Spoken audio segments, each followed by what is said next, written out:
இந்த மனிதனை தந்த அவனுக்கே துதி காண உண்டாவதாக.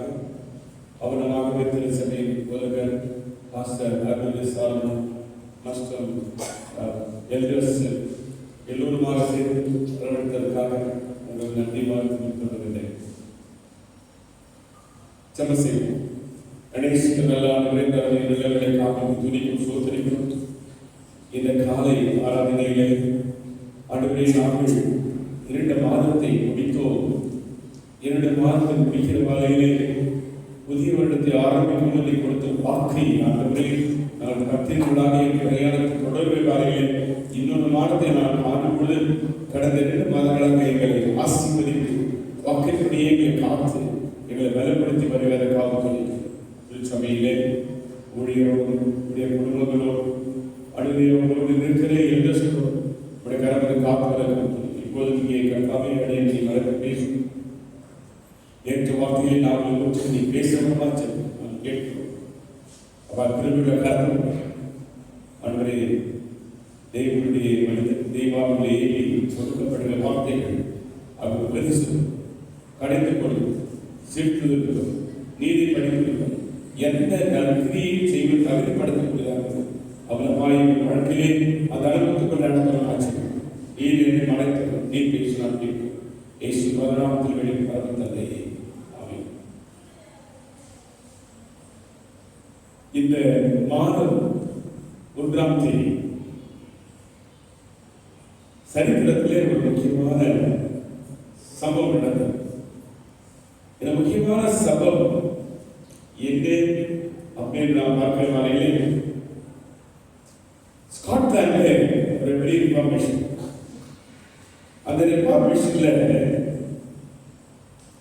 அது திரும்ப ஒரு தீப்பொறி போல பரப்புகிற ஒரு மறுமலர்ச்சி. அந்த மறுமலர்ச்சியிலே பேட்ரிக் ஹாமில்டன், டைபர்ட் ஆண்டர் ஜார்ஜ்,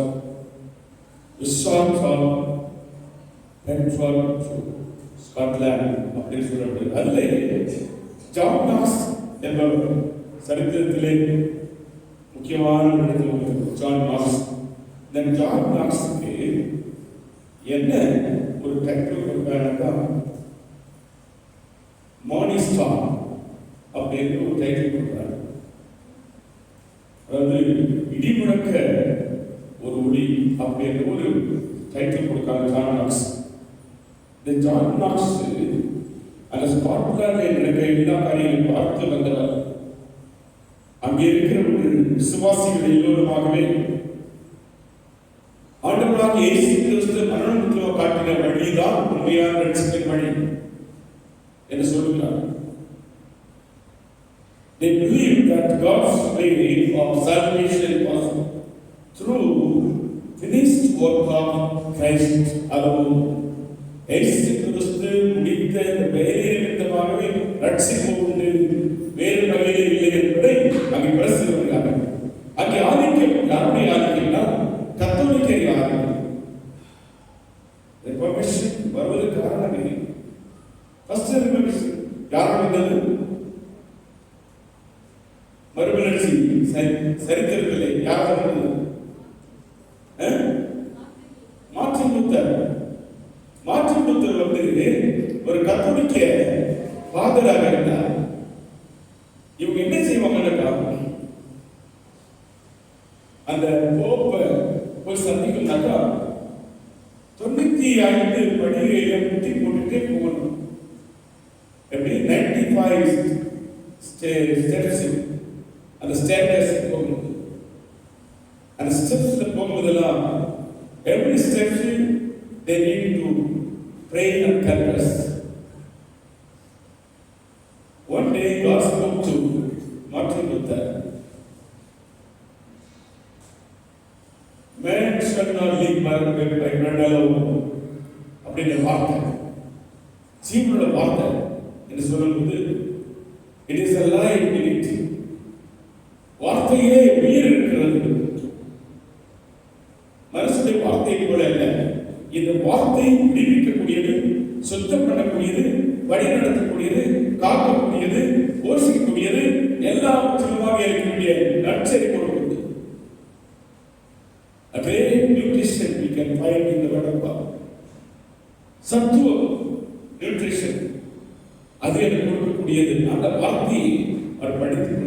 தான் அந்த செல்ஃபில் போயிட்டு இருக்கும்போதே அங்கே ஒரு வார்த்தை ஞாபகம் வருது. Man shall not leave my bread alone அப்படின்னு நினைச்சிட்டு அவருக்கு தெரியுமா இந்த கிரியை it's all actions whatever the Pope order they have to follow. Nobody can stand against it. போர் சொல்லணும் செய்யணும் அவருக்கு எதிராக நினைக்கூடாது. அப்படி இருக்கிற வழியிலே அந்த பணியிலே பகைக்கு முட்டி போட்டு போயிருக்கும் பொழுது திடீர்னு அவருக்கு ஒரு வார்த்தை கொடுக்கிறது. இந்த வார்த்தை Man shall not leave by bread alone அப்படின்னு நினைக்கிறது. அப்புறம் just shall live by faith. விசுவாசத்தில் நீதிமா கிடைக்கலாம் அப்படின்ற வார்த்தை, அந்த வார்த்தை அவருக்குள்ள கிரியை செய்யும்போது அங்கிருந்து முட்டி போட்டு எழுந்து வந்து நான் 85 ஸ்டெப்ஸ்ல 85 ஜெபம் செய்யும்போது அவர் வந்து 95 தீசிஸ் எழுதி அந்த போப்புடைய ரோட்ல விட்டுறாரு. அங்கே சொல்றாரு ஏன் Exodus 28 chapter 20 என்ன சொல்றது? Beside me there is no other God. மேலே வானத்திலும் கீழே பூமியிலும் பூமி தன்னில் யாதொரு சுரூபத்தையும் உண்டாக்கலாம். We should not create idols and worship. அந்த வார்த்தைகளை நாம் சொல்றது கடவுளை ஆவியோடு உண்மையோடு தோல்வி கொள்ள வேண்டும். We must worship the Lord in spirit and truth. அப்படின்ற வார்த்தை எனவே வந்து அங்கிருந்து எழுப்பி ஆவிக்குரிய வாழ்க்கையில உருவாக வேண்டும் என்று புராட்டஸ்டன்ட் திருச்சபை உருவாக காரணம் அதை அங்கே வைத்துக் கொள்ளலாம். ஆனால் ஸ்காட்லாண்ட்ல ஒரு ரிஃபார்மேஷன் அதுவும் கேத்தலிக் ஆளுநர் அந்த இடத்துல இவங்கெல்லாம் இருக்கிறாங்க. இப்போ மாஸ்ட் இந்த 1544 இந்த விதமான காரியங்கள் இருக்குது. வேற வசனம் தான் வாழ முடியும் அதெல்லாம் இல்லை. ஒன்லி இயேசு கிறிஸ்து சிலுவையிலே மறித்து காட்டின வாழ்க்கை தான் ரட்சிப்புக்கான வழி என்பதை அறிந்து கொண்டிருந்தார். அப்படி இருக்கிற காரியங்களை அங்கே இந்த ஜார்ஜ் அப்படின்னு ஒருவர் வயதா இருப்பாரு, அழகா இருப்பாரு, கரு முடி இருக்கும். அவரை அப்படியே ஒதுக்க வேண்டும், பிரிச்சு பண்ண வேண்டும் அப்படின்னு ஒரு ஆசிரியர்களுக்குள்ளே இருக்கிறதை பாருங்க. அப்படி இருக்கிற வேலையிலே அவர் ஒலித்து இந்த ரிஃபார்மேஷன் வரணும் அப்படின்னு ஒலிக்கிறார். March 1 1544 he began preaching and teaching the word of God from the book of Romans. இந்த வாரத்திலே அந்த தேதியில இந்த ஜார்ஜ் வேதாந்தத்தை படிக்க பிரீச் பண்ண ஆரம்பிக்கிறார், டீச் பண்ண ஆரம்பிக்கிறார். எங்கே இருந்து? ரோமன். இப்படி இருக்கிற காலங்கள் எல்லாம் ஒரு வலிமையான ஒரு மனுஷன், அந்த வலிமையான மனுஷன் இருக்குமா ஜான் நாக்ஸ். ஜான் நாக்ஸ் சரித்திரத்தில் முக்கியமான இடத்துல இந்த ஜான் நாக்ஸ் இந்த வார்த்தைகளாக கேட்டு ஆண்டவருக்கு அதை அர்ப்பணித்து ஆண்டவருக்காக பணி செய்யும்படியாக அந்த ஊழியத்தை ஆரம்பிக்கிறது பார்க்கிறோம். இவர் ஒதுக்கிறது மட்டுமில்லை, இந்த ஊழியத்தை செய்தவர்களுக்கு ஒரு பாடி கார்டு கூட இருந்தார். John knocks was a bodyguard carrying 200 விதமான பட்டயத்தை பிடித்துக் கொண்டு அந்த ஊழியக்காரருக்கு பாதுகாப்பாக காவலராக இருந்தார். இந்த இடத்துல அங்கே மரணம் ஏற்படுகிறது. அந்த மரணம் ஏற்படுகிற வாரியில் அதிலிருந்து தொடர்ந்து ஜான் சிறகுமா தொடர்ந்து தன் பணியை செய்ய ஆரம்பிக்கின்றார். இந்த மனுஷன், இந்த இன்ஃபர்மேஷன் ஆரம்பமான இந்த மனுஷன் விஷாந்த் அப்படிங்கிற ஒரு மனுஷன் விழிக்கிறார். அவர் மறித்து விடுகிறார். இன்றைக்கு மார்ச் 1, 1544 அந்த பகையோடு போராட்டத்தினுடனே எல்லோரும் ஒன்றாக இருக்கிறார். போராட்டத்தின் மத்தியிலே, உபத்திரத்தின் மத்தியிலே they were together in the midst of struggles, in the midst of all kind of torture. They were together preaching the word of God, building the kingdom of God in Scotland. இந்த ஒரு சம்பவம் இதை நான் இந்த புத்தகத்தில் பார்த்தேன். இந்த புத்தகம் என்னன்னா ஆன் திஸ் டே அப்படிங்கிற ஒரு புத்தகம். அப்படின்னா வருடம் முழுமையாக ஒவ்வொரு நாளும் ஒவ்வொரு சம்பவம், உண்மையான சம்பவம், அந்த உண்மையான சம்பவத்தை புத்தகத்தில் இருக்கு. அந்த ஒரு சம்பவம் இருக்கு. ஜான் பொறுத்த வரைக்கும் அந்த விசாரணை மறிக்கிற ஒரு சம்பவம். ஆகவே இந்த நாள் எழுப்பி நின்று வாழ்கிறவர்கள் ஒளிவித்திருக்கும் போது இப்படிப்பட்ட மரணம் ஏற்படுகிறது. அதே போலதான் நாம் வாசிக்கப்படுகிறது. எங்கே first chapter, Ezra 4th chapter. The first portion of the text today is from Ezra chapter 4. The related portion he read just now, then Haggai chapter 1, 1 to 14. That was a challenge to the people, those who are redeemed from the captivity. கேப்டிவிட்டியிலிருந்து, அடிமைத்தனத்திலிருந்து விடுதலாகி உள்ள அந்த காலங்கள், அந்த மக்கள், அவர்களுக்கு ஒரு செய்தி. இவங்க யாரை சிறைப்பிடிச்சு கொண்டவங்க? Who captured Israelites? Babylonian. Babylon was a powerful kingdom. அவங்கள சிறைப்பிடித்து கொண்டு போனாலும் ஏறக்குறைய ஒரு 16 வருடங்களுக்கு மேலாக, 1000 வருடம் சொல்லலாம், அதற்கு சிறையிலே அதற்கு அடிமைத்தன்மையாக இருக்கிறார். ஆனால் கர்த்தர் ஒரு ரட்சகரை எழுப்பினார். God raised a savior. God raised a savior. Who was the savior? King Cyrus. Horus Raja was a savior to Jewish people. He gave an order. என்ன ஆர்டர் தெரியுமா? All Jewish people will be redeemed, released from the captivity. They can go to their own land. அந்த land யார் கொடுத்தது? God gave to Abraham. God gave to Abraham. எங்க காலம் இருக்கிறீங்களோ அந்த தேசத்தை நமக்கு சொந்தமாக தருவேன். நீ போ, நான் காண்பிக்கும் தேசத்துக்கு போ என்று ஆபிரகாம் அடிச்சார். அந்த தேசத்தில் மக்கள் வாழ்ந்து கொண்டிருக்காங்க. இந்த இஸ்ராயேல் போஷன் சொல்லுவாங்க, அவங்க அடிமைகளாக போறது காரணம் என்ன தெரியுமா? Disobedient to God, disobedient to the word of God. They were not truly worshipping the Lord.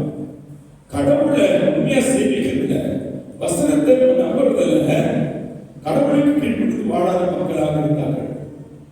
எப்போதும் எதிர்த்திருக்கிறார்கள். They were hard-hearted people, stubborn people, murmuring people. இதான் இருக்கிறார்கள். எப்பவுமே விசுவாசிகள், தேவனுடைய மக்கள் முழுமுழுக்கும் மனக்கடினமும் ஒரு கீழ்ப்படிதலும் ஆவியும் அவருக்குள் இருக்கவே கூடாது. இப்படி இங்கே இவருக்குள் இருந்ததால்னா தாவீது ராஜாவை கர்த்தர் எழுப்பினார். அவன் எழுப்பின காலையிலே நல்ல பெயர் ராஜா வந்தான். அந்த தேவாலயத்தை நீ கட்ட மாட்ட அப்படின்னு கடவுள் சொன்னார். God said to David, you will not build the temple of God. நீ தேவாலயத்தை கட்ட மாட்டாய், உன் மகன் தான் கட்டுவான். அவனுக்கு இறந்த மகன் சாலமோன். சாலமோன் மூலியமாக தேவாலயம் கட்டப்பட்டது. தேவாலயம் கட்டப்பட்டால் அங்கே சாலமோன் ஞானி உண்மையாக இல்லை. அவன் உண்மையாக இல்லாததினாலே அவனுக்குள்ள இருக்கிற நிலை இல்லை. தெரியுமா காரணம் என்ன தெரியுமா? Why he was not true to God? என்ன காரணம் சொல்ல பார்க்கலாம்?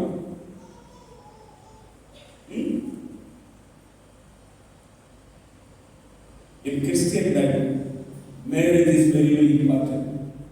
In Christian life, marriage is very, very important.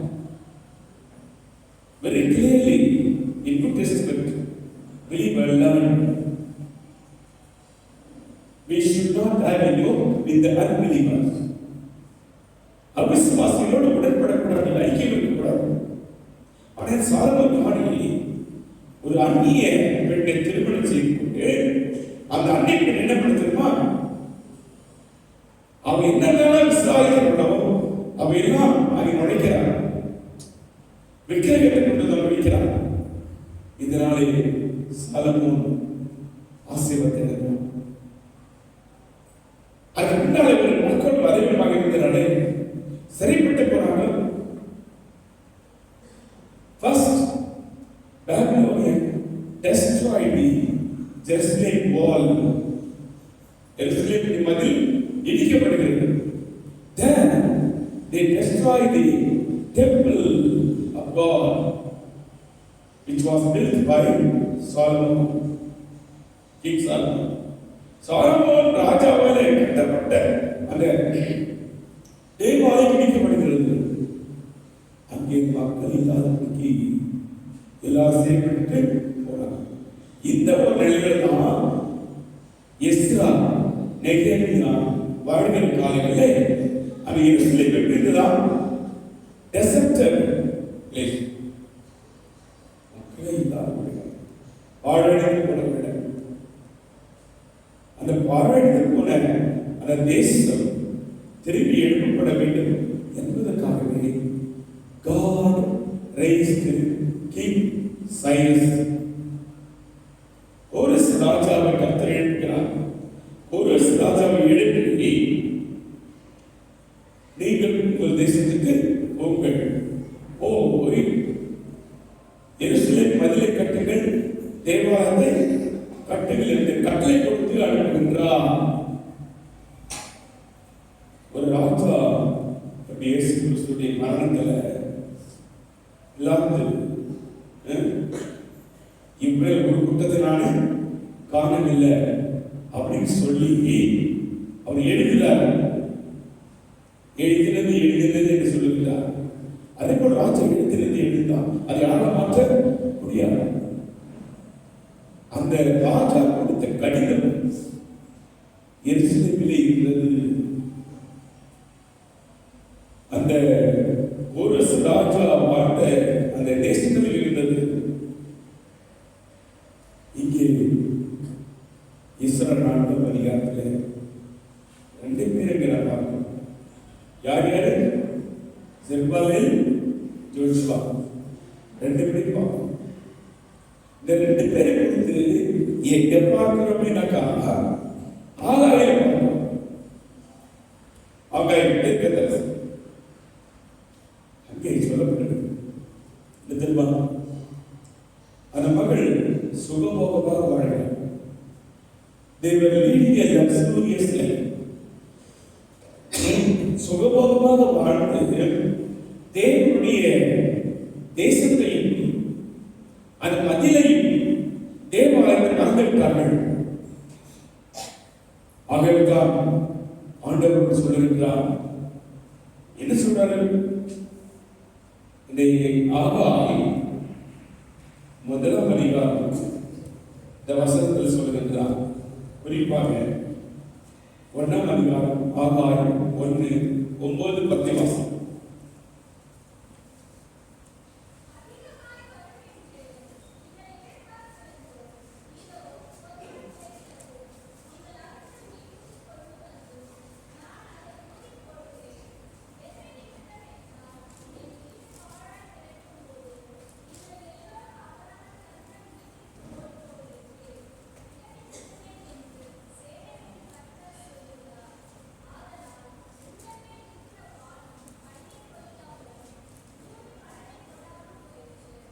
இது ஒரு எச்சரிக்கை.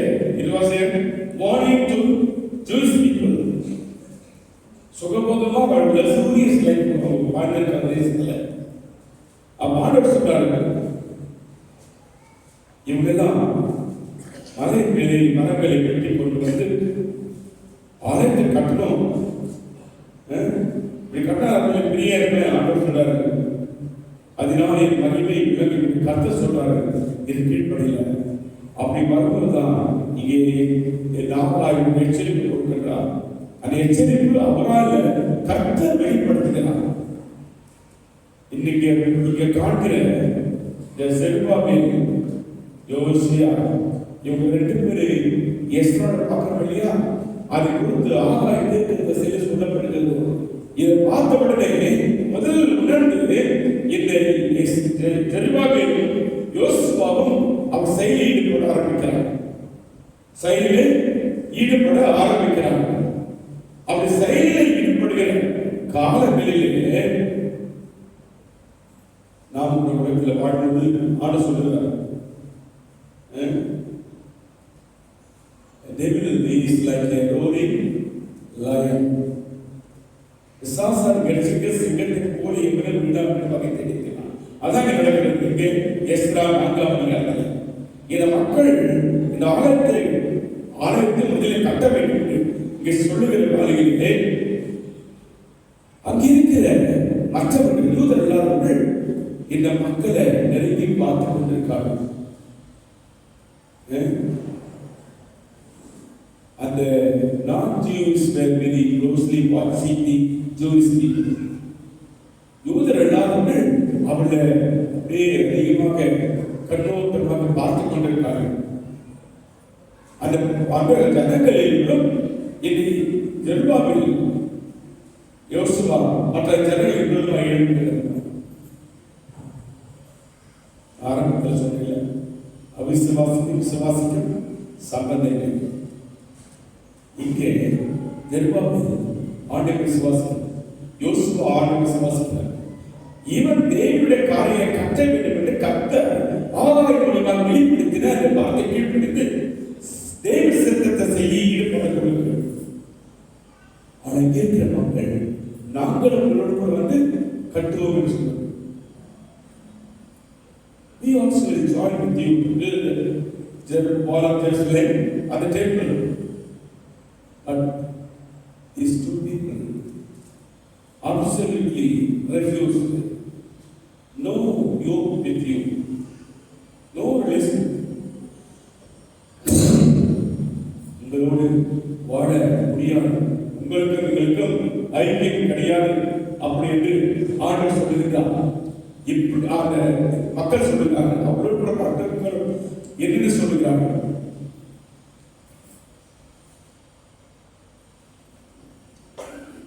அப்படி என்ன சொல்லுகிறாங்க? இவங்க அவங்களுக்கு ஒத்துவரல அப்படின்னு சொல்லிட்டு கூட மற்றவர்கள் சேர்த்து கொள்றாங்க. எப்படி தெரியுமா? இந்த அடிக்கடி ஆட்சியா கூலி படம் இல்லையா, பணம் கொடுத்து ஆட்களை சட்டைக்கு ஓட்டுவாங்க. அந்த மாதிரி நடக்கும். They hire people to fight against Jewish people to stop the project. அந்த கட்டளை அவர்கள் பணிகளை செய்யாததை தடுக்க வேண்டும் என்று ஆட்களை விளைக்கரையை கொடுத்து மார்க்கொள்ளார்கள், சேர்த்துக் கொண்டு வாங்க வருகிறார்கள். அப்படி வருகிற வகையிலே இவர்கள் என்ன கிடைக்கிறார்கள்? ஒன்று, அவர்களுடைய பயத்தை உண்டாக்குறாங்க. They create a fearful atmosphere and also discouragement. உற்சாகமற்ற நிலையில் பிறகு பயத்தை உண்டாக்க முடியாத இந்த காரியங்களை அவர் செய்கிறது. ஏன் இவங்க கட்டாக்கா இந்த டேஞ்சர்? ஏன் டேஞ்சர்? இந்த இடம் அவர்களுக்குரியதில்லை. கர்த்தர் விசுவாசம் தந்தையாக ஆபிரகாம் கொடுத்த நிலம். அந்த நிலத்தில் திரும்ப கட்டுப்படியாக ஒரே சிலர் கொடுக்கிற வகையில் அதை செய்து தெய்வ சித்தத்தை நிறைவேற்ற வேண்டும். Both Zerubbabel and Joshua fully committed to complete the gospel. கடவுளுடைய சித்தத்தை நிறைவேற்ற வேண்டும் என்று அவர்கள் உறுதியாக மனதில் அவர்களுக்கு உறுதி இருக்கிறது. அதை தைரியமாக அவர்கள் இருக்கிறதை பார்க்கிறோம். ஆனால் இவர்களோ 6ஆம் வசனத்தில் 5ஆம் வசனத்தை பார்க்கிறோம். ஆனால் மக்கள் ஜனங்களை தங்களுக்கு சேர்த்துக் கொள்ள முடியும். இந்த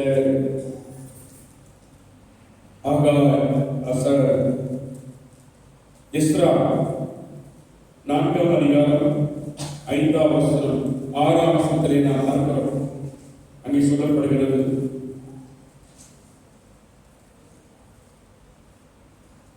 பெர்சியாவின் ராஜாவாகிய கோரேசின் மூலமும் காலமும் தாரியேல் என்னும் பெர்சியா ராஜா அரசாண்ட காலமும் அவளுடைய யோசனையை வைத்து ஆக்கும்படி அவத்துமாக்கும்படி அவளுக்கு விரோதமாய் ஆலோசனைக்காரருக்கு கைக்குலி கட்டினார்கள். இவர்களோட செய்ய முடியல, இவர்களோட ஆக்கப்பட்ட செய்ய முடியாது. ஆகாசங்கள் அரசாலும் அவனுடைய ஆட்சி காலத்தில் துவக்கத்திலேயே யூதாவின் எருசலேமில் குடியிருக்கிறவர்களுக்கு விரோதமாக பிரியாது எழுதினார். யாரு? ஆகாசங்கள் ஒரு கடிதத்தை கொடுத்திருப்பார். ஆனால் அந்த கடிதத்தை கொடுக்கும் போது அது ராஜாவத்தில் சொல்லுவதை பார்க்கிறோம். என்ன, இந்த மக்களில் ராஜா தேசத்துக்கு உண்மையுள்ளவராக போல அவர் காட்டுகிறார்கள். They represent themselves as they were loyal to the government, greatly concerned for the honor of the king. ராஜா மீதும் அந்த தேசத்தின் மீதும் அவர்கள் பொறுப்புள்ளதாக இருக்கணும், கலைசிரிக்குள்ளதாக இருக்கணும், அந்த அரசாங்கத்துக்குள்ள முன்னாடி சொல்லுவதற்காக. ஆகவே என்ன சொல்றாங்க? These Jews are disloyal. உண்மையில்லாத யூதர்கள் தேசத்திற்கு ராஜாவுக்கும் விரோதமாக செய்வார்கள் என்று சொல்லுகிறதே நாம் பார்க்கிறோம். இந்த 4ஆம் அதிகாரம் 15ஆம் வசனத்தை வாசிக்கிற வேளையிலே அங்கே நமக்கு சொல்லுவதை பார்க்கிறோம். ராஜாவாகிய தாரியேல் அரசாண்ட 6ஆம் வருஷம் ஆதார் என்னும் மாதம் 3ஆம் தேதியிலே அந்த ஆலயம் கட்டி முடித்தது. ஆதார் இப்போ வந்து காணலாம், ஆனா இங்கே அந்த காலத்திலே ஆதார் என்ற வார்த்தை பயன்படுத்தினார். அது ஒரு மாதத்துக்காக பெயர். அப்பொழுது அந்த இடத்துல அங்கே சொல்வதை பார்க்கிறோம். இந்த ஆலயம் பிரசம் பண்ணிட்டாங்கன்னாக்கா, கட்டிட்டாங்கன்னாக்கா ராஜா விரோதமாக இருப்பாங்க, உங்களுக்கு எதுவும் கீழ்ப்படி பண்றாங்களோ உங்களுக்கு அழிக்க மாட்டாங்க அப்படி என்று ஒரு பொய்யான வார்த்தைகள் சொல்லுகிறார். அவர் சொல்லும் பொழுது ராஜாவிடத்துல 4 விதமான 5 விதமான பொய்யான புகார் கொடுக்கிறார். They gave 5 facts certified to the king. First, they will not pay toll, tribute or custom to you. வரியும் கொடுக்க மாட்டாரோ, ராட்சத்திலே இவன் செய்ய மாட்டாரோ, இவன் வந்தா தான் செய்வாங்க. அடுத்தது, Jerusalem must be a rebellious city and all to kings. என்ன சொல்றது? இந்த ராஜ்யம் எங்கே வந்ததுதான்? இது எருசலேம் ஆண்டோட கொடுக்கப்பட்ட தேசம். எருசலேம் ஆண்ட ராஜாக்கள் சவுல் ராஜாவிலிருந்து தாவீது, எசேக்கியா, இந்த ராஜாக்களா இந்த காலங்களில் இந்த மக்கள் இன்னும் எருசலேமுக்கு விரோதமாக இந்த ராஜாக்களுக்கெல்லாம் விரோதமாக இருந்தார்கள் என்று சொல்லிட்டு கண்டிப்பாங்க.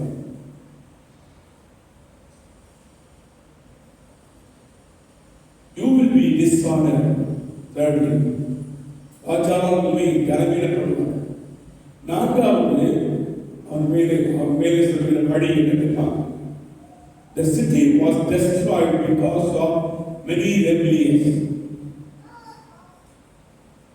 இது ஒரு பொய்யான காரியம். கேட்பாங்க, ஏன் அந்த மக்கள் அடிமையாக கொண்டு போகப்பட்டார்கள்? அந்த வாக்குத்தத்தத்தின் மக்கள் விசுவாச தன்மையாக ஆபிரகாம் மூலியமாக சந்ததிகள் பெறுகிறது. ஆண்டவர் கொடுத்தல்லவா, I will multiply your generation like the stars, like dust of the earth. வானத்தின் நட்சத்திரங்களை போல, கடற்கரை மணலை போல, பூமியின் துருளை போல உன் சந்ததியை பெருகப் பண்ணுவேன். ஆகவே ஆண்டவர் தான் அவரை பெருக செய்தார். பெருகிற உடனே கர்த்தரையே மறந்து விட்டார்கள். They totally denied the Lord, disobeying the word of God, not willing to do the will of God. ஆண்டவர் சித்தம் செய்யும்படியான அந்த மனது அவர்களுக்குள்ள இல்லை. கர்த்தருடைய வசனத்தை கீழ்ப்படியல. அவர்கள் கர்த்தருக்கு விரோதமாகவே வாழ்ந்தார்கள். அந்த மக்கள் அடிமைகளாக போனது காரணமே மனக்கடி, கீழ்ப்படியாமல். பிறகு எப்போதும் அந்த ஊழியக்காரர்களே குறை கூறுவது. இது அந்த காலத்துல இருக்கிற மாதிரி இந்த காலத்தில் இருக்கு. எப்போது ஊழியக்காரர்களை குறை கூறுகிறது. ஆண்டவர் சொல்லலையா, ஊழியக்காரருக்கு நாம் எதை செய்யணுமோ அது யாரை செய்த மாதிரி? ஆண்டவருக்கு செய்தவர். அப்ப ஏதாவது அவர்கள் பேசினாங்க, யாரை பேசுற மாதிரி? ஆண்டவரை பேசுறாங்க. So we must be very careful. அவரை போல நாம் இருக்கக்கூடாது. இந்த 5 அதாவது உண்மையான மக்கள் அர்ப்பணிக்கப்பட்டு அந்த கோரஸ் ராஜ்யமாக விடுதலையாக்கப்பட்டு அவர்கள் தேசம் செய்யும்படியாக உள்ளான மனதோடு அர்ப்பணிக்கப்பட்டிருக்கிறார்கள். இதற்கு காரணமே ஆகாயுடைய செய்தி. ஆகாயுடைய செய்தி அப்போ அவர்களுக்கு ஒரு தெரியாம வார்த்தை சொல்லியிருப்பாங்க, I am with you, நான் உங்களோடு இருப்பேன், நீங்கள் போங்க அப்படின்னு ஆகாயுடைய கொடுக்கிற செய்தினால்தான் இனி எஸ்ராவை சரி திரும்பி வருகிறார். அப்படி போகிற இடத்துல கர்த்தர் இருக்கிறார். நாம கூட இந்த காலங்களிலே விரும்பாக இருக்கிறோம். ஆகாயம் அங்கே இந்த வார்த்தையில் வந்த உடனே போய் செய்யறாங்க. அப்போது அதாவது கோரஸ் ராஜாவுக்கு பிறகு வந்த இந்த ஆகாஷ் ராஜா வந்த காலங்களில் ஒரு உத்தரவு கொடுக்கிறார். He gave an order to cease the function of the building the temple of God and the wall of Jerusalem. தேவனுடைய வீட்டில் அந்த அந்த மதிலை கட்டாதபடிக்கு ஒரு ஆர்டர் கொடுக்கிறார். அப்படி ஆர்டர் கொடுக்கிற நேரத்தில் இவங்கெல்லாம் தைரியமாக போய் சொல்றாங்க, எங்களுக்கு இந்த கட்டளையை கோரஸ் ராஜா கொடுத்தாரு, அதிகாரத்தை கொடுத்தாரு, அதிகாரப்பட்டவர்கள் அதை அந்த வேலைப்பாடுகளுக்கான எல்லா காரியங்களையும் உதவினாரு அப்படின்னு சொல்றாங்க.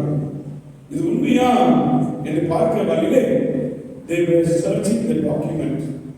அங்க இருக்கிற அந்த உண்மையான பத்திரங்களை எல்லாம் ஆராய்கிறாங்க. பார்க்கும்போது கோரஸ் ராஜா எழுதின கடிதம் அங்கே இருக்கிறது. கோரஸ் ராஜா கொடுத்த ஆர்டர் அங்கே இருக்கிறது. கோரஸ் ராஜா அவளுக்கு விடுதலை கொடுத்த அதிகாரப்பூர்வமான அந்த விடுதலையும் பத்திரமா அங்கே இருக்கிறது. இது பார்த்த உடனே ராஜா மனதை கெடுக்க ஜனக்காக இப்படிதான் நடக்கிறது இன்னைக்கு உலகத்துல. யாராவது அந்த கெடுத்து யாரும் வருவாங்க. இன்னைக்கு நிறைய சபைகள் அப்படிதான் இருக்கு. இந்த நிலையை நாம் பார்க்கிற வகையில உங்க சபையுடைய சரித்திரம் ஞாபகம் வருது. உங்க சபையுடைய சரித்திரம் எங்களுக்கு எனக்கு ஞாபகம் வருது. எதிரும் இந்த சபைக்கான இடம் நமக்கு. பிறகு இந்த இடமெல்லாம் உஜ்வல் ஸ்கூலுக்கு அதுக்கு எதிர்த்தாப்புல பிரைவேட் ஸ்கூல், அது ரயில்வே கேட்டுக்கிட்ட கிளாஸ் ஃபேக்டரி, அந்த கிளாஸ் ஃபேக்டரி பின்னால என்ன இருக்கும்? Food corporation. இப்படிதான் இருந்தது. இதுக்கு பின்னால ஒண்ணுமே கிடையாது. ஒயிட்ஃபீல்ட் இருந்தாக்கா இங்க எல்லாம் மைதானம். இந்த மைதானத்துக்கு அந்த பக்கத்துல பார்த்தீங்கன்னா வீட்டுல ஒரு சர்ச்சு. என்ன சர்ச்சு? சென்ட் ஜோசப் சர்ச் இல்லையா? அது போட்டாங்க. அந்த அதுக்கு ஆப்போசிட் மேட்ல வந்து பெரிய கம்பெனி. என்ன கம்பெனி? College ice cream. இப்ப இருக்க ஐஸ்கிரீம் ஒண்ணுமே கிடையாது. ஐஸ்கிரீம் ரொம்ப பாப்புலர். அந்த ஐஸ்கிரீம் பார்க்கிறது அவ்வளவுதான். அந்த காலத்துல எப்படி இருக்கிற சூழ்நிலை, டக்காரியாஸ் நிறைய இருந்த ஒரு இடம். எப்போ நைட்டு தான் அவங்க வருவாங்க. அதாவது காடபுரியில ஜனங்கள் இருப்பாங்க. அங்கிருந்து ஃபேக்டரி வேலைக்கு போவாங்க. வேலைக்கு போறதுல வழிப்பறி கொள்ளை செய்வாங்க சில காரியங்கள். அப்படிப்பட்ட ஒரு நிலையில் கூட நானும் உங்க பாஸ்டர் தைரியமாக சுத்தமான ஊழியத்தில் ஒரு சம்பவம் நடந்தது. இதா உங்க பாஸ்டருடைய கல்யாணத்துக்கு பிறகு நானும் உங்க பாஸ்டர் ரெண்டு பேரும் கேஜருக்கு போயிட்டு அங்க ஒருத்தர் இறந்துட்டாரு. அவங்க சித்தப்பாவுடைய மாமனார். அதுக்கு நாங்கள் போயிருக்கோம். போயிட்டு வரும்போது அந்த நேரம் எப்படி ராத்திரி ஒரு வண்டி வந்து அந்த வண்டி நேரா எங்க மேல ஏற்கப்படுது.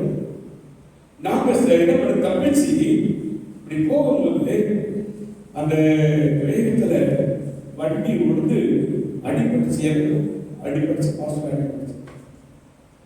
வந்து பட்ஜெட் போட்டு கல்யாண ட்ரெஸ் அது முட்டியில தேய்ச்சிட்டு ரத்தம்,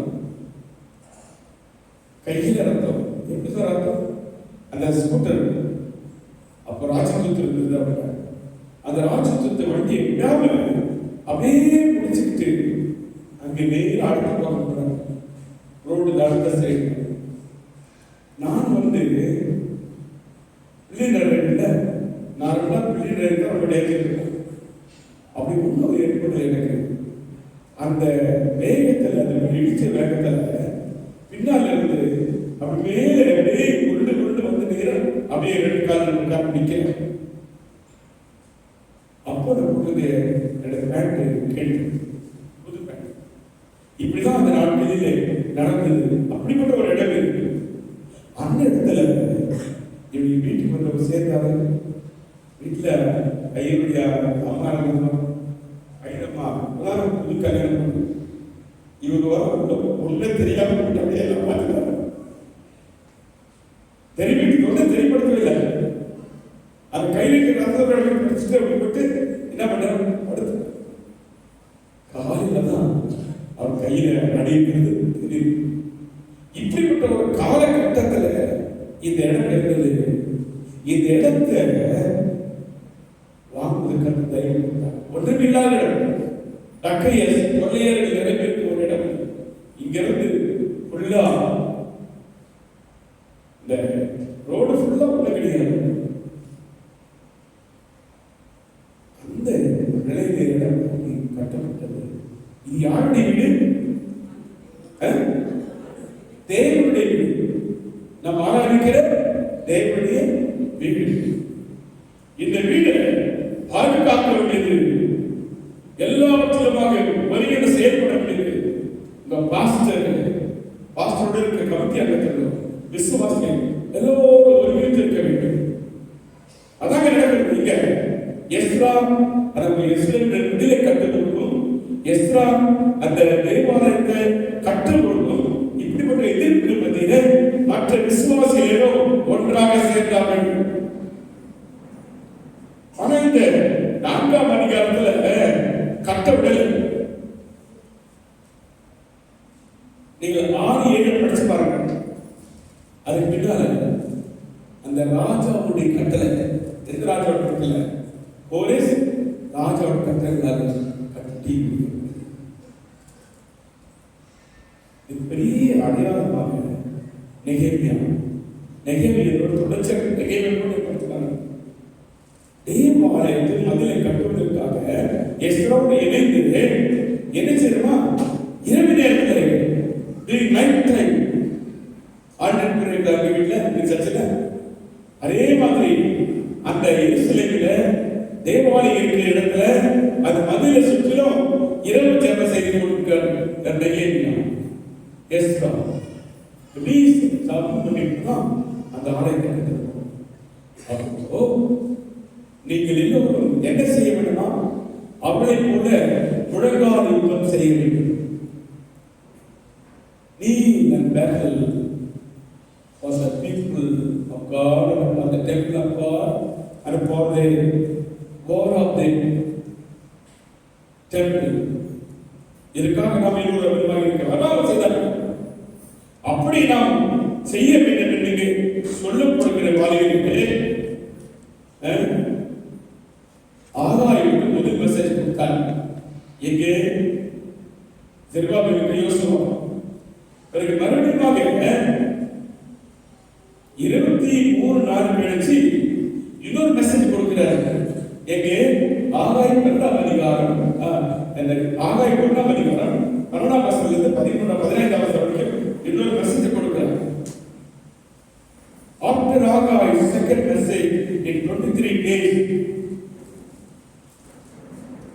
after Hagai's second message, they rebuilt the wall and temple. இரண்டாவது மெசேஜ்க்கு பிறகுதான் அந்த மக்கள் பயந்து காரணம் தெரியுமா? அந்த ஆகாய் சொல்றாரு, என்ன சொல்ல தெரியுமா? நீ இப்படி இருக்கிறதுனால உங்களோட தேசத்துல 3 விதமான கொள்ளோரி நோய் வரும். ஒன்று என்ன தெரியுமா? 3 curses for rejecting of God's house, not willing to do the will of God. என்ன கஷ்டமா? ஒன்று, no dew from heaven. மழை இல்லைன்னா போன செப்டம்பர், நவம்பர், டிசம்பர், ஜனவரி என்ன இருந்தது? படி இல்லை. அந்த பனியினாலேயே விதைகள் முளைக்கும், கடி கொடுக்கும். அப்படிப்பட்ட நிலை இல்லாதபடிக்கு இந்த நிலையை உங்களுக்கு வர வேண்டும் சொன்னார். இரண்டாவது கஷ்டம் என்ன?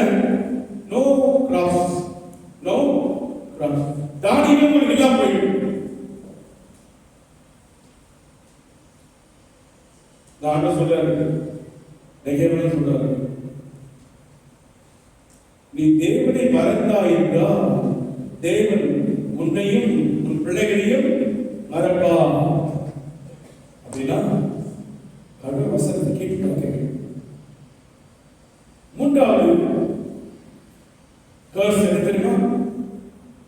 Trot upon the land.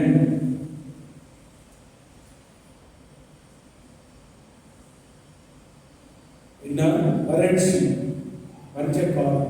வறட்சினா தண்ணியே இல்லாமல் இருக்கும். பூமி எப்படி இருக்கமா? வெடிப்புட்டு இருக்க. அந்த நிலையிலே நான் விதமாக செய்வேன் என்று இந்த 3 விதமான சாபத்தை கொடுக்கிறதை பார்க்கணும். இதை பின்னால்தான் பயந்து கீழ்ப்படிந்து செயலில் ஈடுபடுவதை பார்க்கணும். இந்த எஸ்ரா 4ஆம் அதிகாரத்தை படிச்சு பார்த்தீங்கன்னாக்கா இந்த செருபாபேலும் யோசுவாவும் இப்படிதான் பயந்து கீழ்ப்படிந்து கடவுள் சிறுத்து செய்யணும், கடவுளை கட்டணும்.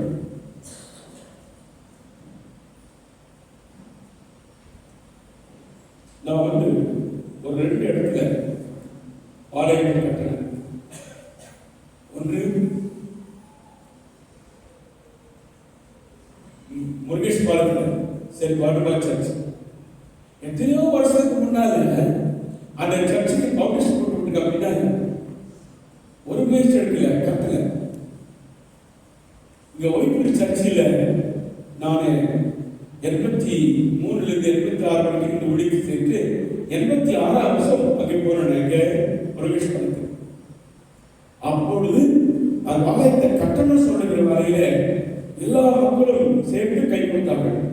அதான் எங்க சொன்னாங்க, இந்த நல்ல வேலைகளுக்கு உங்கள் கைகளை திடப்படுத்துவோம் என்று சொன்னார்கள். தேவனுடைய வீட்டுக்கு நல்ல வேலை தானே, தேவனுடைய தேசத்தை அந்த மதிலை கட்டி பாதுகாப்பு நல்ல வேலை தானே. அப்படிப்பட்ட நிலையை பல வருடங்களுக்கு பிறகு நானும் நடந்த ஆலயத்தை கட்டின உடனே அந்த சபையில் இருக்க நிறைய ஜனம் வீடு கட்டினாங்க. ஆனால் அது வீடு கட்டல. தேவனுடைய வீட்டை கட்டினா, தேவனுடைய வீட்டை பாதுகாத்தா, என்னை பாதுகாப்பா, என் பிள்ளைகளை பாதுகாப்பா, என் வீட்டை பாதுகாப்பா, என் வீட்டின் மேலே வானத்தின் கொலைகளை இருந்து ஆசீர்வாதங்களை என்ன செய்வார்கள்? ஆசீர்வாதங்களை வரிசைக்க செய்வாங்க. அப்போ ஆண்டவர் வந்து இவ்வளவாக நாம் அவருடைய வீட்டுக்காக செயல்படப்படும் போது என்னுடைய தேவையை சந்திக்கப்படுகிறது, என் பிள்ளையின் தேவையை சந்திக்கப்படுகிறது, இந்த சபையில் விசுவாசம் தேவையை சந்திக்கப்படுகிறது, உங்கள் சபையில் இருக்கிற ஊழியக்காரருடைய தேவையை கொடுக்க தேவையை சந்திக்கப்படுகிறது. இப்படி ஆண்டவர்களுக்குள்ளே இதை கொடுக்கிறார். ஆகவே இந்த காரியங்களை கீழ்ப்படிந்ததுனால்தான் that was an excellent point.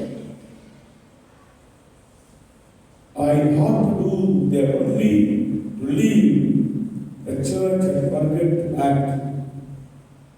செயல்படாம அதை விட்டுட்டு வந்து அதை வந்து எழுந்து கட்ட வேண்டும். இப்படி அவர் சொல்லும் போதுதான் அந்த ஆகாய் சொல்றாரு, கர்த்தர்களோட கூட இருப்பான். The Lord will be with you. என்ன நம்ம நல்லா செய்யணும், அது எல்லாம் செய்ய கத்துக்கிட்டு வச்சுக்கிறாங்க. நாம் என்ன செய்யணும்? ஒவ்வொரு வாரம் எத்தனை பிசினஸ் கிடைக்கும்? உங்க பாஸ்டர் வந்து எத்தனை வருஷம் ஆச்சு? எத்தனை வருஷம் ஆச்சு? 5. யார் 5? இதுக்கு முன்னே இந்த சபையை கட்டிக்காத போதக மருந்து 5 வருஷம். அது எத்தனை மெசேஜ் கேட்டிருப்பீங்க? அவர் இருந்த காலத்துல ரட்சிக்கப்பட்ட ஞானஸ்தானம் பெற்ற ஒரு சிலர் தான் இருக்கு. அப்போலாம் பிறகு அப்படி இருக்கிற இந்த காலத்துல ஆண்டவர் எழுப்பி கட்டப்படியாக செய்கிறார். ஆகவே எவ்வளவு சர்வம் நாம் கேட்போம். சர்வம் கேட்கிறது சிலர் சொல்லுவோம், யாராவது என்ன பேசுறாங்க, டேய் இந்த காதலை கேட்டு இந்த காதல விட்டுறா. உலகத்தார் சமுதாய சொல்லுங்க அப்படிதான், அந்த சமையல் அப்படிதான் இருக்கு.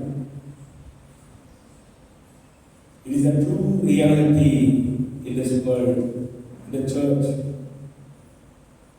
வசனத்தை கேட்கணும்.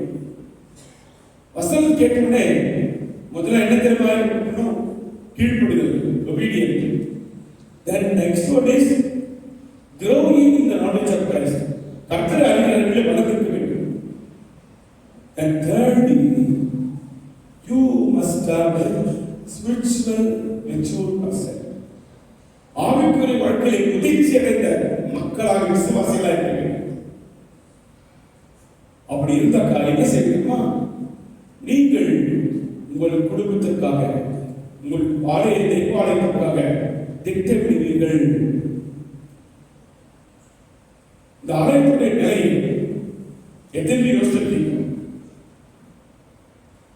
இந்த ஆலயத்துடைய இப்போது இருக்க நிலையை எத்தனை யோசிச்சிருக்கு? 1, 2, 3,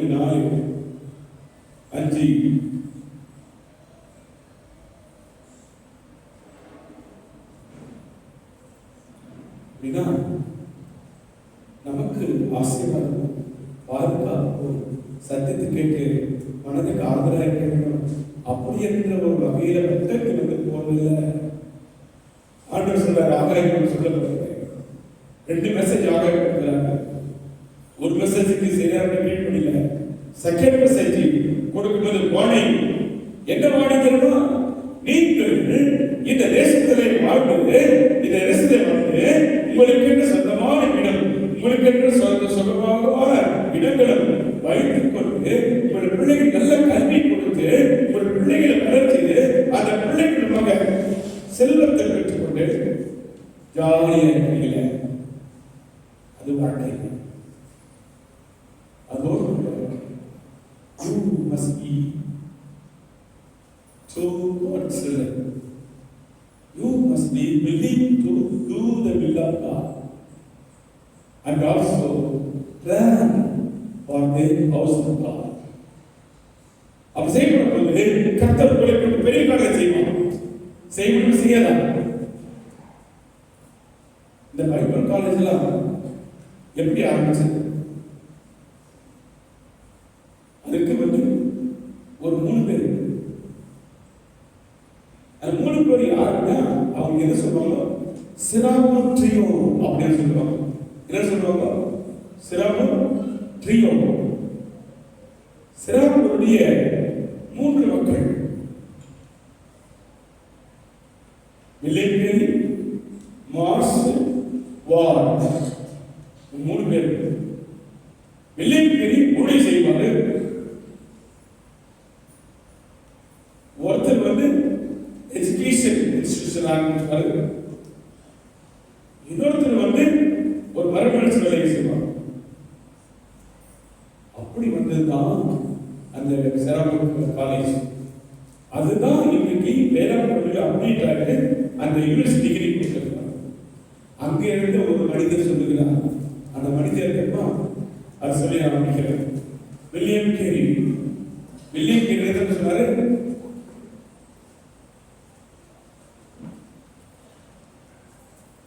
Expect great things from God and attempt great things for God. Expect great things from the Lord for me, for the church, for society, and attempt great things for the building of the kingdom of God. Plan. And plan செய்யும்போது ஆண்டவர் ஆசீர்வாதத்தை கொடுக்கிறார். செய்வதற்கு கர்த்தரோடு கூட இருக்கிறார். கர்த்தரோடு கூட இருக்கிறார். செய்வது நன்மை கொடுக்கிறார். அதான் சகரியா சொல்லுகிறார்.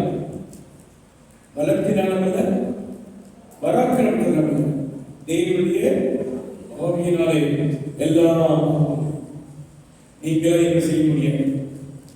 அந்த செல்வாமின் யோசுவா போல ஒப்புவித்து கடவுளை கீழ்ப்படிந்து திட்டமிட்டு செயலில் ஈடுபாடுகிற அவரோடு இருந்தது போலவே நீங்களும் இந்த ஆலயத்திற்காக பாஸ்டரோடு சேர்ந்து ஒருமித்திருக்கும் போது உங்களோட கூட கர்த்தர் இருப்பார்.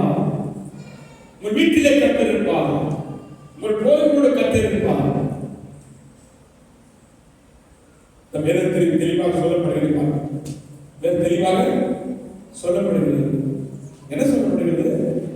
அந்த ஆகாஷ் சொல்றாரு, நீ வந்து தேவனுடைய வீடு இந்த நிலையை பார்க்க இல்லையா? அதை பார்த்து கொண்டு நீ மட்டும் சொந்தமா வீடை கட்டிக்கொண்டு சுகமா இருக்கிறீங்க. சொந்தமான இடம் வாங்கிட்டு விளைச்சல் விளைத்து அதில் வளர்ந்து சாப்பிட்டு கொண்டிருக்கிறீங்க. இப்படி ஆண்டவர் சொல்லுகிறான், பஞ்சம் வரும், உபத்திரம் வரும், உங்களை தானியம் இல்லாத ஒரு நிலை வரும் என்று சொன்ன மாத்திரம்தான் நாம் கர்த்தருடைய வசனத்தை கீழ்ப்படிய வேண்டும். எனக்கு இருக்கிற காரியம் that's what word of God clearly says. Grace is better than இது word of God. Grace is better than life. எங்க இருக்கு? Psalm 63:3. Psalm 63:3. அப்போ தேவ கிருபையினாலே அந்த கிருபை இல்லாம வாழ்க்கை கொடுத்தாங்க. ஆக செய்தி கேட்டுவிட்டு தேவ கிருபை மேல் வந்தது, அவளை ஆண்டவர் வாழ வைத்தார். உங்களை கற்று வாழ வைத்தார். இதிலும் அந்த எஸ்ரா நெகேமியா போராட்டம் சந்தித்தது போலவே உங்கள் சபைக்காக போராட்டம் இருக்கிறது. ஆனா தேவனுடைய வீட்டை சாதாரண ஒரு மனுஷன் வீட்டை வீணாக அபகரிக்க ஒருத்தர் அடிச்சாதான் அந்த சொத்து படிக்கும். ஆனா தேவனுடைய வீட்டை யாரும் அடிக்க முடியும்? கர்த்தர் அடிக்க முடியுமா? அப்ப வீட்டை பறிக்கிற ஒருவன் யாராக இருந்தாலும் சரி, இந்த பஞ்சம் வரும், வறுமை வரும், தானியம் விளைகிற நிலை வரும். பிறகு சாபங்கள் வரும். ஏன்? கர்த்தர் சொல்கிறார், எல்லா ஜனங்களுக்கும் இது என்னுடைய ஜெப வீடு. For all the people, if this house is house of God, நாம் வாழ்க்கையோட உத்தரவாதம் எல்லாருக்கும் நேசரா நாட்கள் இருப்பாங்க. ஜெருபாபேல் யோசுவாவுக்கும் வந்த வெளிப்பாடு அந்த செய்தி இந்த வேலைக்கு வந்திருக்கிறது. நீங்கள் எல்லோரும் ஒருமித்து இருக்க வேண்டும், எழுதி நிற்க வேண்டும். நெகேமியா இரவு முழுவதும் அந்த தேசத்தை சுற்றி சுற்றி யோபனை கொண்டிருந்தது. நீங்களும் முழங்காலிலே இருந்து யுத்தம் பண்ணி நீங்கள் தேவனுடைய ஆட்சி வெற்றி பெற வேண்டும். தேவனுடைய ஆட்சி வெற்றி பெற வேண்டும். அதை செய்வதற்கு கர்த்தருடைய கிருபை ஒருவேளை வரும், கர்த்தருடைய தெய்வம் மேல் நீங்கள் செய்யுங்கள், நீங்கள் சாதனை. அவர்கள் தான் இல்லையே சொன்னார். பெரிய காரியங்களை கர்த்தரை எதிர்பார்கள், கர்த்தருக்காக பெரிய காரியங்களை செய்யுங்கள். அப்போ அது ஒரு மனுஷன், அதாவது ஒரு மனுஷன் 2-3 பேர் இருக்காங்க. இந்த 3 பேருக்கு இந்த இந்தியா முழுவதும் ஒரு பெரிய காரியங்களை பிடிச்சாங்க. அந்த காலத்துல சதி சிஸ்டம் இருந்தது. சதி சிஸ்டம்னா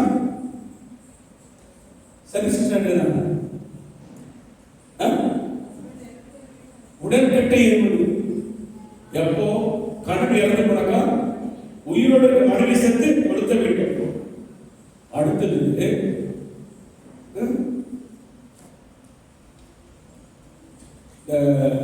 12 வயசு 13 வயசு உள்ள பிள்ளைகள் கை கட்டும், பெண் பிள்ளைகள் 12-13 வயசு உள்ள பிள்ளைகள் இல்ல, அதாவது 18 வயசுக்கு கீழே இருக்கிற பிள்ளை கை கொடுப்பாங்க. 18 வயசுக்கு கீழே இருக்கிற பிள்ளைங்க, அந்த மாதிரி பிள்ளைகளை சின்ன வயசுலயே சைல்டு மேரேஜ் பண்ணுவாங்க. அதெல்லாம் முடிச்சாங்க. யாரு? William carry, marksman, ward. History படிச்சிருக்கீங்க? இந்த சர்ச்சை ஹிஸ்டரியில பள்ளிக்கூடத்தில் படிக்கிற ஹிஸ்டரி படிச்சிருக்கீங்க?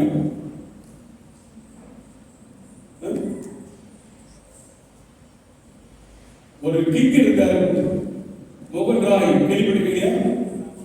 அவர் சதி சிஸ்டத்தை அடிக்கடி போராடினார். இந்த சைல்டு மேரேஜுக்காக போராடினார். சரித்திரத்தில் உத்தரவு இருக்கிறார். ஆனால் பெரிய காரியங்களை செய்தார்கள். பெரிய காரியங்கள் செய்ய எதிர்பார்க்கும் கர்த்தர் உபதேசித்தார். உங்களுக்கும் கர்த்தர் இருக்கிறார், உங்களுக்காக உபதேசித்தார். அது தேவைப்படுகிறது. கிருபையில ஒன்றுமே செய்ய முடியாது. உங்களோட கிருபை இருக்க வேண்டும், இந்த சபையோட கிருபை இருக்க வேண்டும். இந்த சபை போதகரோடும் அப்படி மனைவி பிள்ளைகளோடும், இந்த சபையுடைய போதகருடைய அம்மாவோடும், அந்த கமிட்டி அங்கத்தோடும் தேவ கிருபை இருக்க வேண்டும். அது தேவ கிருபைனாக்கா நம்முடைய யார் அசைக்க முடியாது. அப்போ தேவ கிருபை நீங்க எல்லோரும் ஒன்றா நெல்லிக்க பார்க்கணும். அவங்க செய்யணும். அப்படி செய்யணும். தெய்வம் ஆகியோர் அனுதினமாக உண்மையை போற்றி பிரபலத்தை காத்து கேட்டு சத்தையுற்றி இந்த எஸ்ராவின் புத்தகத்தை போல நீங்களும் எழுப்பி கட்டுகளாக தேவாலயத்தை இந்த வீட்டில் காக்கிற மக்களாக பொதுவோடு இருக்கிற மக்களாக இருக்க கற்ற தம்முடைய ஆவிகளை உங்களை பிரபலத்தை காத்துக் கொள்வாங்க. ஜெபம் செய்வோம். கடைசி நல்ல ஆண்டுகளில் தருவிய நல்ல வேலைக்காக முதலில் சோதனைக்கிறோம். எஸ்தரோட வாழ்க்கையில் சந்தித்த சவால்கள், நெகேமியா வாழ்க்கையில் சந்தித்த சவால்கள் போல இதை கொடுப்பதற்காகவே ஆகாயம் தீர்க்கதரிசியை ஏற்படுகிறேன். அப்பா, இந்த நாளிலே ஒரு தீர்க்கதரிசி வசனமாக பிள்ளைகள் கொடுத்திருக்கிறீரே. ஆகவே அந்த மக்களை எண்ணது ஜெருபாபேல் யோசுவை எழுப்பினது போல இங்கே இருக்கிற பிள்ளைகளை எழுப்ப செயல்பட வேண்டும். காத்தம் ஆச்சரிக்கிறோம். ஆகவே இந்த சபைக்கு விரோதமாக எழுப்புகிற எல்லா சக்திகளையும் இயேசுவின் நாமத்தில் முறியடிக்கிறோம்.